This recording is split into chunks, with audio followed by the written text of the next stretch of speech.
Hello, everyone. Welcome to yet another exciting episode of Entab Presents CampusCare EdTalks, an exclusive platform where we invite pioneers from the education industry to share their years of experience and insights with us.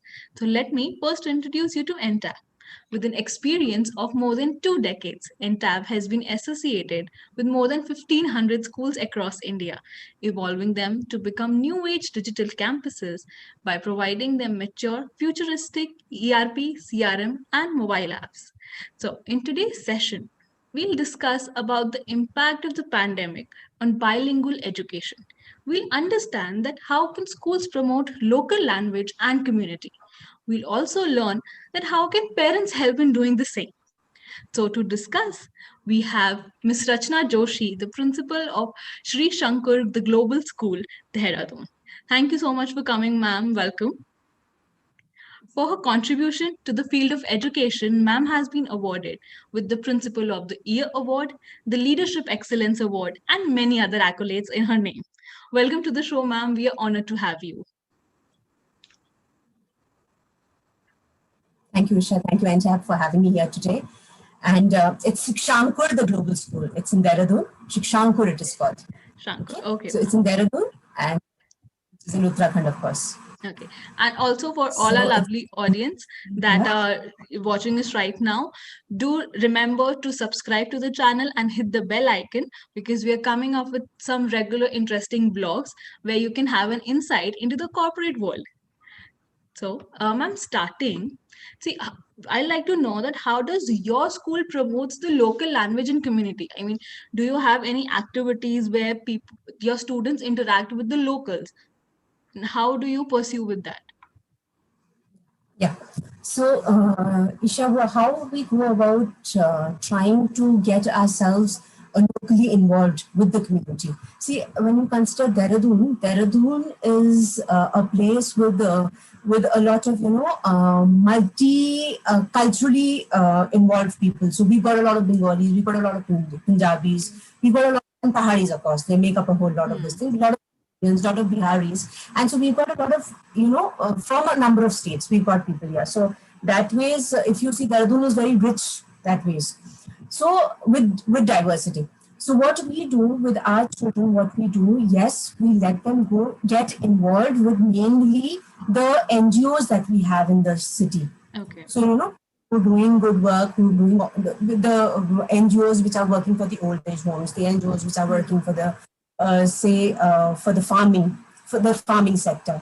And so these kind of things, we try and get our children involved through the community outreach programs. We have a community outreach program which is called Karuna.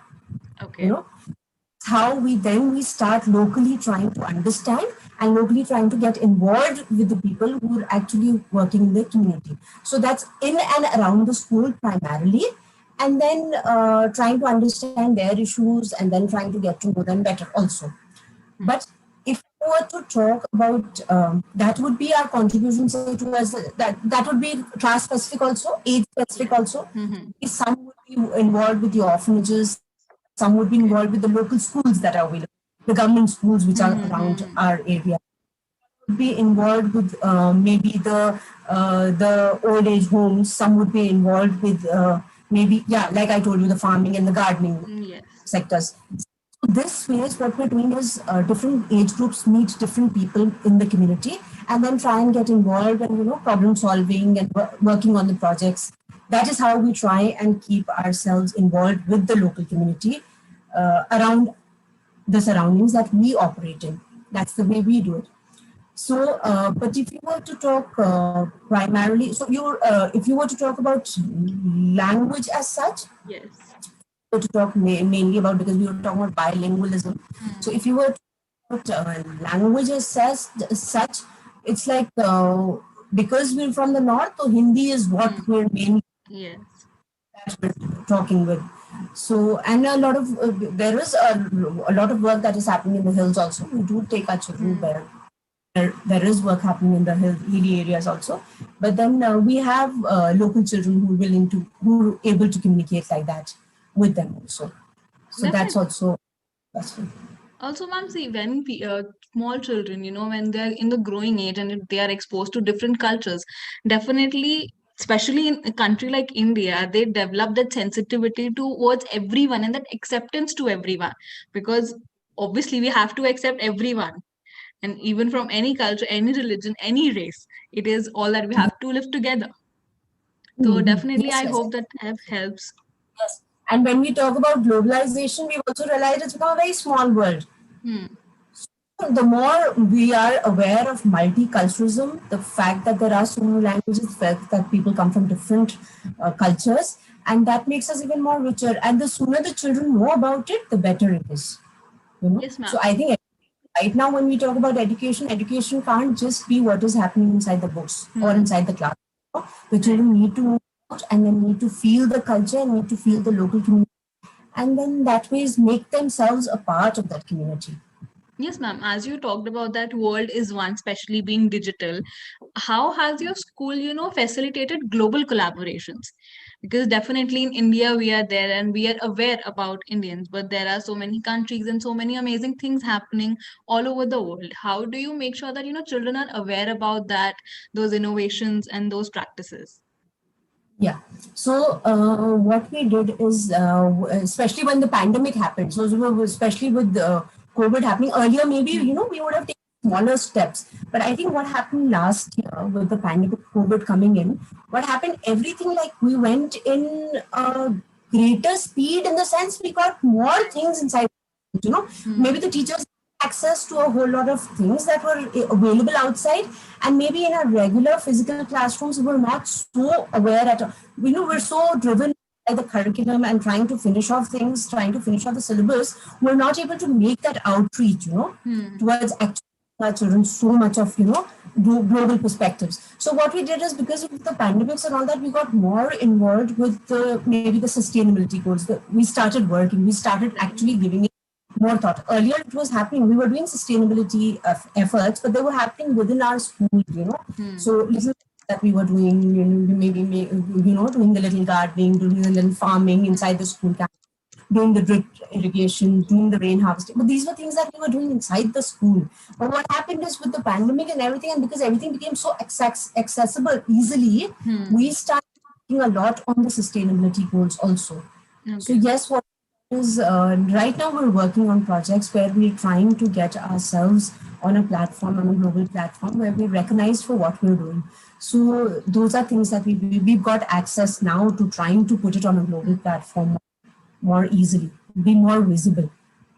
Definitely, ma'am. Global collaborations will give an exposure to children, a lot of exposure, which maybe in a physical classroom, they just go into a box and just study and be aware of what is happening there in four walls. And now the world is completely exposure, the world is open out there.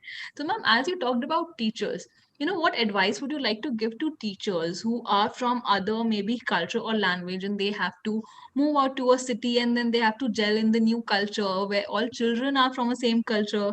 How should they amalgamate with them and make that connection?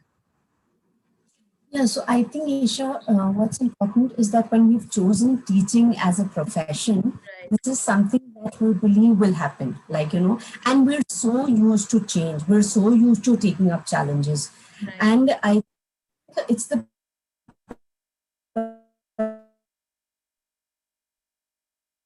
best profession because, you're a lifelong learner. If you're in the education industry, you're a lifelong learner. So Right. every time, any change or any shift that you make new Hmm. place, you are definitely going to be learning something new. So yes, I think for teachers to understand that if you've taken up such a big challenge, I mean, education is like, and if you've taken up the beautiful Responsibility, right. profession of teaching, Hmm. then maybe that the whole thing is going to be able to take up anything, any challenge. So I think, and Hmm. when we put ourselves in situations where we're not comfortable, we learn better. When we come Of out of course, our, right. we Hmm. learn better. So I think it's beautiful opportunities that we need to look for, instead of looking for, Yes, being in the yeah, when we, comfort zone, right. yeah, look for opportunities, beautiful learning opportunities. Right, ma'am. Of course, it is very important to challenge ourselves no matter at what age or what point in life we are, because that is how we learn, grow, and get new experiences, which is what makes life interesting. Yeah. Yeah. Yeah. Okay, yeah, ma'am. That's all. And very thank you for your valuable inputs. And we hope that children get exposed to new cultures, new people, and everything new, so that they learn to accept and respect everything. Yes, that is so important right now, Isha.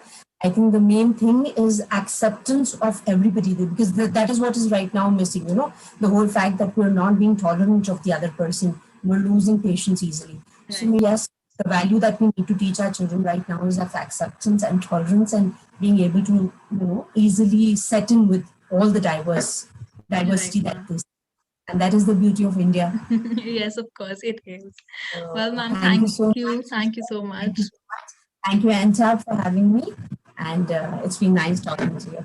Same here, ma'am. Same here. I hope all the lovely audience has also been very interested in listening us.